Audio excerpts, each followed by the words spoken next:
Mental Health Monday on Radio City Talk with Mick Coyle. Radio City Talk.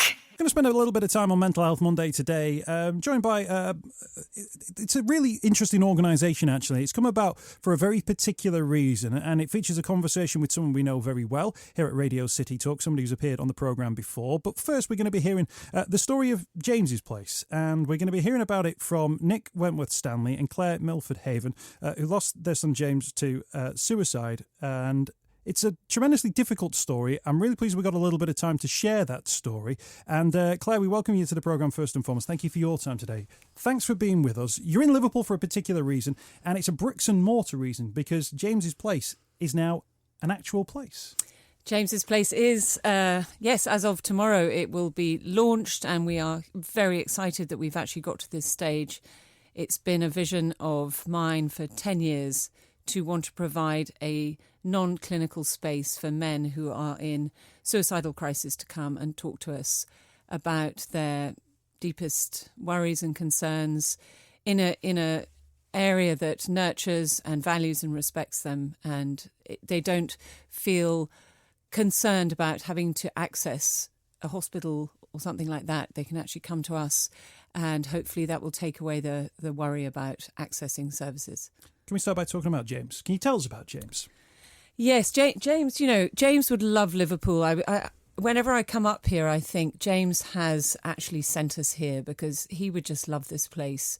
He actually was a second-year student at Newcastle the year that he took his life, and he loved the north. He loved the fact that he could go out in the sort of a November evening in a t-shirt. He thought that was super cool, and he wasn't a young man who we ever had any concerns about, and I guess that is the really worrying thing about this whole issue. James was a very fun, sporty, popular young man, and he had undergone a minor operation, and 10 days after that, he sadly took his own life. He had anxieties about the operation, and he did go looking for help, but unfortunately didn't get the help he needed. Yeah, on the website, by the way, and I'll point people in the direction of jamesplace.org.uk, it sets out James's story. When we speak to people on the programme, those who've lost loved ones to suicide, those who've been on the brink of suicide themselves, they often share circumstantial moments, things that were going on in their life at the time that maybe drove them to a particular point. I know you say in the story on the website about the operation. Was there ever a sense that there were other things going on in his mind, that he had anxieties about other issues?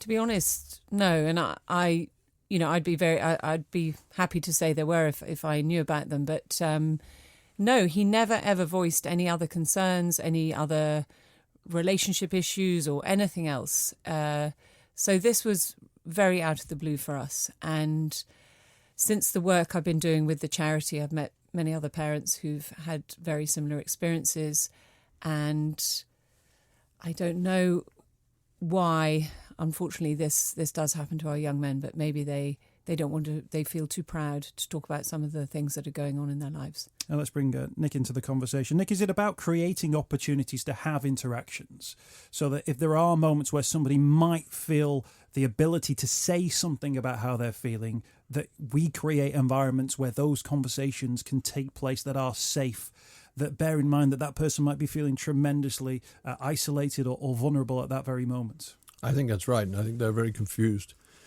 as to why they feel the way they do, and dare I say ashamed of, in many cases, this male macho image and situation is a problem. They feel, I shouldn't be feeling like this. And I think that's what James suffered from. He couldn't conceive why he was feeling the way he did.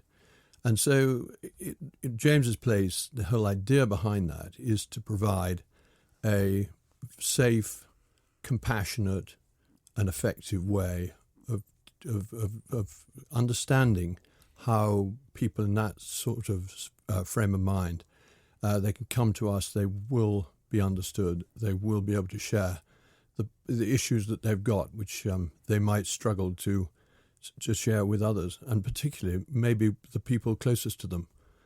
So this is an environment which we think will be very helpful to them. If we talk about Liverpool, just explain why, in the geography of this one, why Liverpool has become the home for James's Place. Well, I mean, it wasn't so much that Liverpool was our first choice. Let's be honest about that. It was the fact that the Merseycare NHS Health Authority, I think it is, they're very keen on trying to create a suicide-safe environment here in Liverpool, and they made it very clear to us that they were very keen on the service that we were proposing to provide. And then we were offered a building which is absolutely perfect for our cause, and the proximity of that building to the four Liverpool universities and A&E is perfect for our what the service we're trying to provide. And it's Liverpool has been very welcoming to us, and we are absolutely thrilled that Liverpool is the place where is going to be our first James's Place. But it's not going to be the last James's Place, and then we fully intend to roll it out to other areas of the country. Have you been pleasantly surprised now that the offer was there of the building, and obviously the interest from Merseycare, when you started to get a sense of how Merseyside, Liverpool talks about mental health, the different organisations that existed? Were you impressed by what you saw? I always get a sense that this part of the world seems to really like to talk about mental health in a way that maybe doesn't happen in other parts of the country just yet. Well, I think that's what we're understanding. It's very clear that this is a city that's pioneering this area, and we're very, very pleased to be part of that initiative. Is that something you recognise, Claire? Oh yes, definitely. I mean, I remember going to look at the life rooms about a year ago, and I was just so impressed at how mental health is being taken out of this whole idea of institutions and being more normalised, taken into the community. And as Nick said, we have been made to feel so welcome here. And I'm really happy that we're opening our first James's Place here. Can I ask you about the decision to actually do something? I always say to people when they appear on the programme, particularly when they've lost a family member, absolutely everybody would understand if they sort of went within themselves and said, well, this is a personal grief, it's something that we're dealing with. And yet more and more within this mental health field, people think, actually, this happened to us because in the circumstances in which we found ourselves, there wasn't something there. They then go looking for it to find out if it's somewhere else. And if it isn't, in many cases now, with people like yourself, you think, well, let's do it then. Let's us be the difference. Let's us be the trailblazers. Let's us break the ground on this one as well. And then that comes with it, all kinds of different complex things you've got to deal with about finding buildings and charitable statuses and all different kind of issues I'm sure that you've been dealing with in the last months and years. It's a lot of hard work, but obviously a real sense from you that it's worthwhile doing it and making that effort and trying to save lives at the end of the day.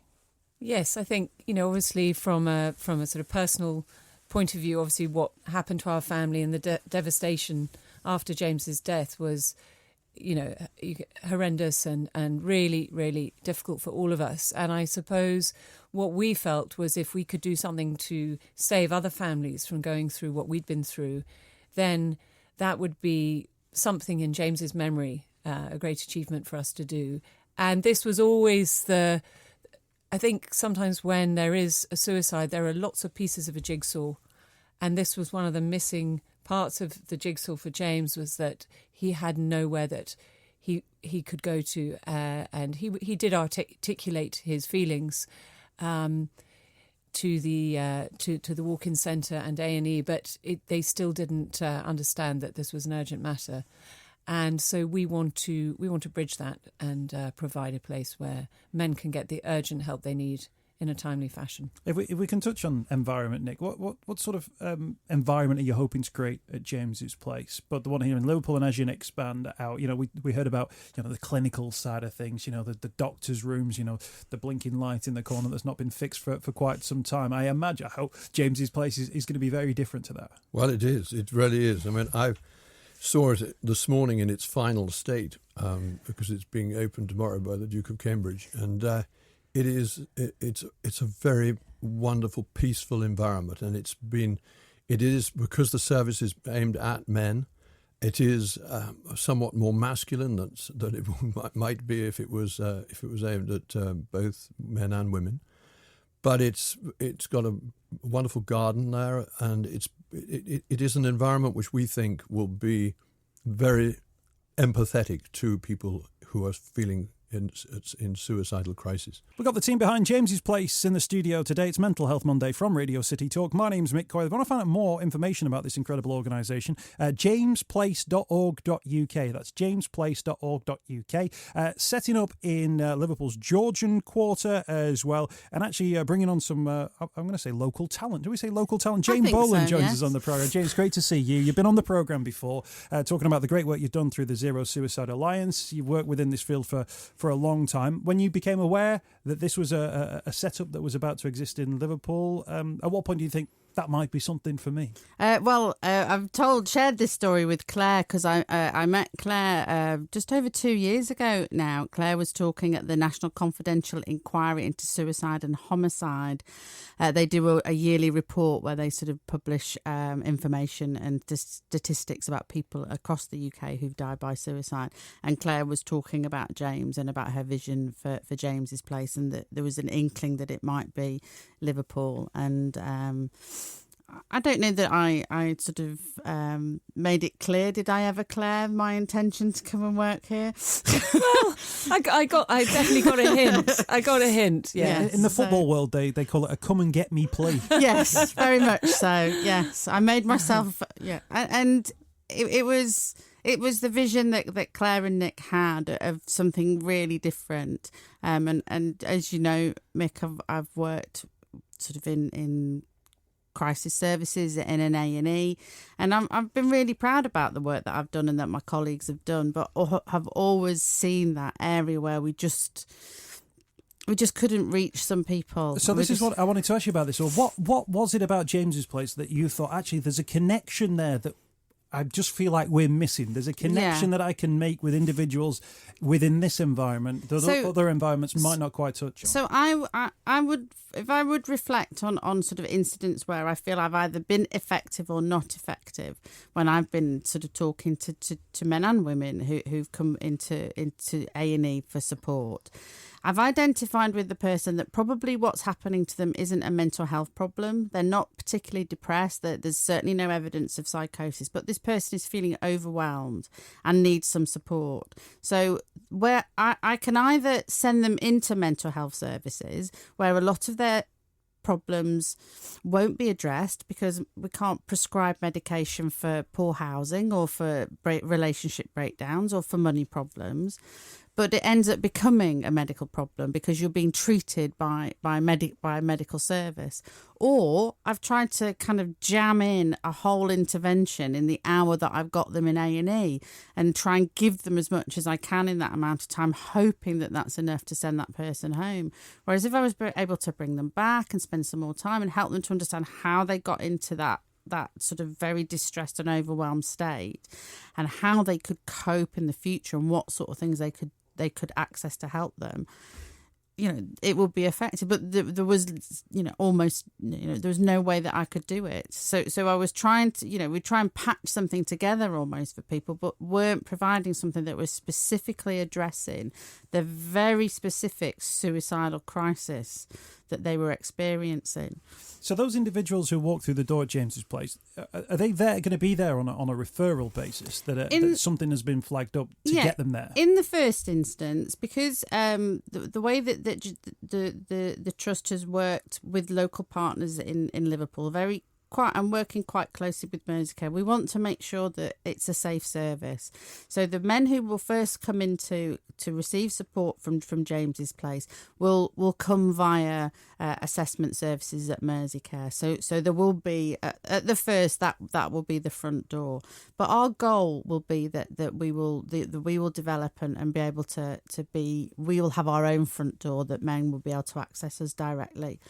Contact us, come in for a sort of a welcome assessment, making sure that we're the right place for them and that it's safe enough, that it's a safe process, and then we'll offer them sort of a crisis resolution intervention that's really specifically focused on the suicidal crisis. Nothing, we will help people to think, perhaps you would find it beneficial to address some of these other areas. You might be sort of at risk of being depressed, or you might be at risk of being quite overwhelmed by your anxiety. And if we can get you past this hurdle, that's a good place for you to go. But we're just focusing on the suicide prevention area.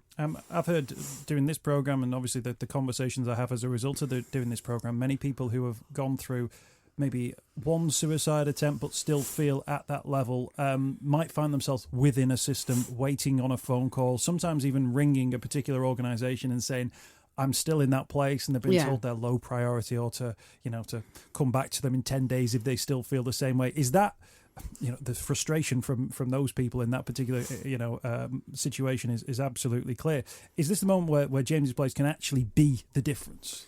We will do everything that we can to make sure that after that first sort of welcome assessment, if both sides have decided that it's the right place and it's safe, we will then agree with you what you need. And if what you need is to be seen by us every day for the next 5 days, then we will facilitate that. If you need to be seen every week for 5 weeks, we'll do that. It will be tailored to the individual needs of the person coming, and we will aim to have at the moment we're starting slowly. There's myself and a gentleman who is actually joining us as he's been a therapist in a local prison, so he knows quite a lot about working with men in distress.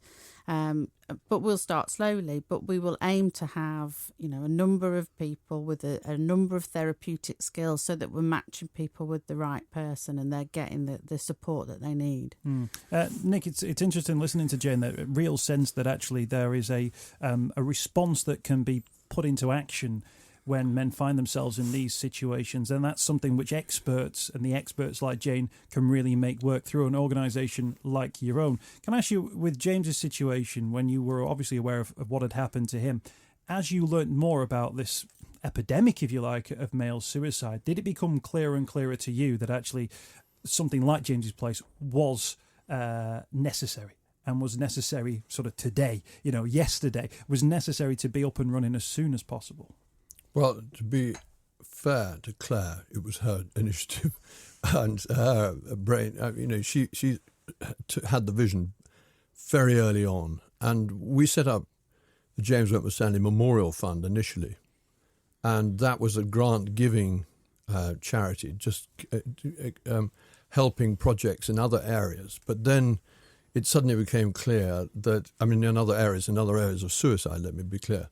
But it then became clear to us that actually this was the area that was a gap. And it wasn't just us, it was the professionals like Jane and others in the suicide area that identified that there was a problem with the NHS, in the sense that A&E is not the right environment to help people who are feeling suicidal. It is the place that they go, and it's the right place for them to go, but there needs to be somewhere else that is more sympathetic to their situation.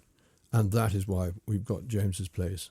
We've got Nick Wentworth Stanley with us in the studio here on Mental Health Monday. Claire Milford-Haven as well. We're hearing from Jane Boland as well, who's come on board with James's Place, which is setting up in the Georgian Quarter. jamesplace.org.uk has got more information.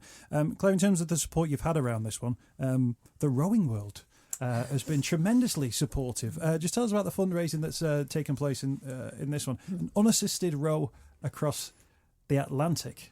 That's an undertaking and a half, isn't it? That is an undertaking and a half. And that was undertaken by our other son, Harry, who is 29, and 3 of his very good friends. In fact, when Harry told me about this plan, I was not happy, as you can imagine. I said, you've got to be kidding. You're not going on any row across the Atlantic. But then they persuaded me, and he had always wanted to do something quite unique in memory of his brother, and he said, we want to raise the funds for James's Place, and they more than doubled their target, and they have made James's Place possible financially. So this has all been independently funded by the endeavour of the rowers and the kind people who have donated money. Unassisted, does that mean, like there's no support? Well, they're So the race is called the Talisker Whisky Atlantic Challenge, and it starts in the Canary Islands and it ends in Antigua. And there are one or two support boats, but they're normally at the back helping the people who are struggling. And amazingly, Harry and his three mates were actually second in the race. So it would have taken a support boat 3 or 4 days to get to them. So I was just silently praying every day that nothing happened to the boys, and thank God nothing did. And raised more than £600,000. Yes, they raised more than 600,000. Their target was 300, and I think it was amazing how everyone got so caught up in the whole cause, and we could follow them on a tracking device, an app, and it gathered huge momentum. And I also believe that there's much more discussion now around mental health and around suicide prevention. And I think the landscape now is much easier for these discussions. I wonder how much Prince William has played a part in that. Now, Prince William, who will officially open James's Place, the Heads Together campaign, the work he's done with Harry and with Kate as well. They've obviously been very active in this particular field. I don't know how you get a letter or a phone call which says that he's going to swing by, pop by, and come and cut a ribbon. It must have been great news when you heard it. Yes, it was great news. It means a lot to us. I think it basically happened that I went to an event at Kensington Palace with other bereaved parents, and the Duke and Duchess of Cambridge were very interested to hear more from bereaved parents about their own experiences and understand a bit more for the Heads Together campaign. And afterwards, having explained a bit about James's Place, the Duke did offer he said, I'll swing by and, well, no, I won't swing by. Sorry. I will, once it's up and running, I would love to come and visit. And then that evolved into, I will actually come and open it. So that meant a lot to us. And we don't know whether our location on Catherine Street had anything to do with that change, but we hope so. What difference does it make, do you think? The royal family are there on day one.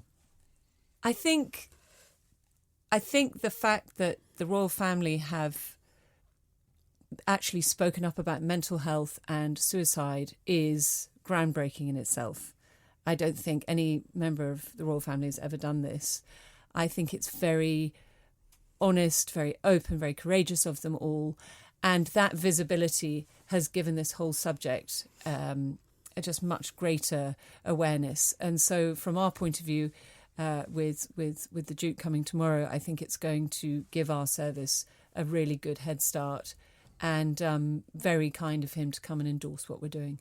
Nick, in terms of the successes of James Place now and in the future, how do you personally see those measurements? You sometimes can't tell if you're specifically saving lives, although it's quite clear from what's been said today that lives will be saved by James's Place. How will you judge it, do you think, maybe 3, 4, 5 years down the line? Well, we are having it professionally assessed, because we know it's extremely important, not just for our vision of what we want to do in the future, but also the support that we're going to get, hopefully, from others for our opening future centres. So we're going to have, what's the name? I can't remember the name of the person who is coming.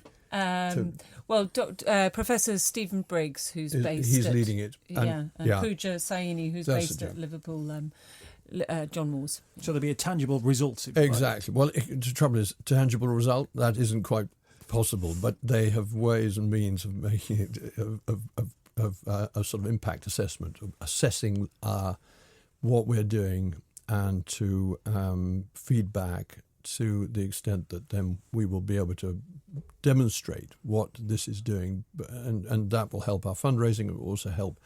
What we hope to be the case is that the NHS recognise the value of the service we offer and will do something along the same lines themselves, rather than expecting us to open in every single city in the country, much as we would love to. We think that may be a bridge too far.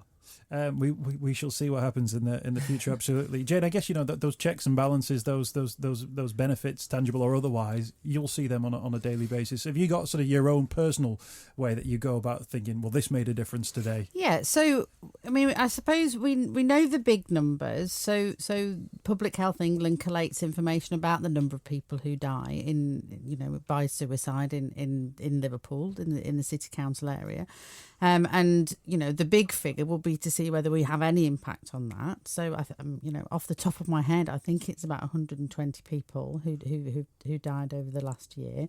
If we and three quarters of those will be men. So that would be the headline figure, I suppose, to look at. But we will also be looking at we do like pre and post impact questionnaires and evaluations with the men who'll use the service. So we'll ask them, do they, hopefully they'll feel better after coming through.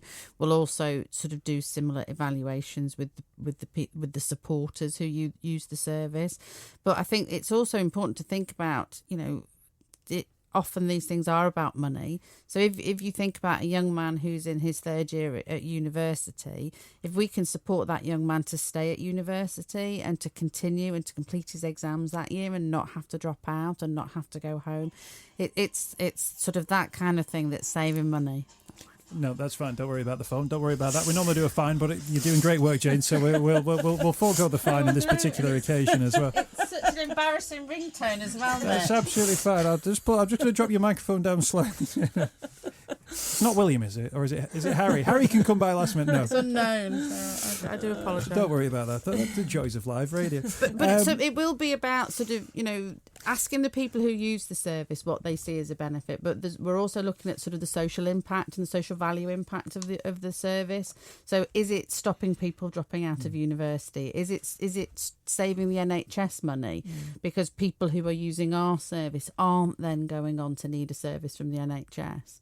So it's going to be quite a multifaceted evaluation. Really. It's ultimately about saving lives, but of course those measures are there. But I think the other thing, your guys' absolute credit is there'll be differences made in people's lives in ways which you won't be able to measure, that won't show up on a balance sheet, that you won't be able to tick a box on. It's about knowing that there's a place there where if the worst comes to the worst, those very worst moments in your life, there's actually somewhere you can go, and that people who've maybe been there in the past haven't been able to have that place, but you guys are providing that place. You guys are making it work. You're making it work in Liverpool. I hope we can, be sharing this story in a few years' time, going in other places and other cities. Thank you for coming to the programme today. Really appreciate you joining us. Best of luck with the launch tomorrow. Thank you. Thank you very much for having us. Is it handshakes and curtsies? Is that still the royal protocol? Very much so. Yep. Excellent. And bows for the men.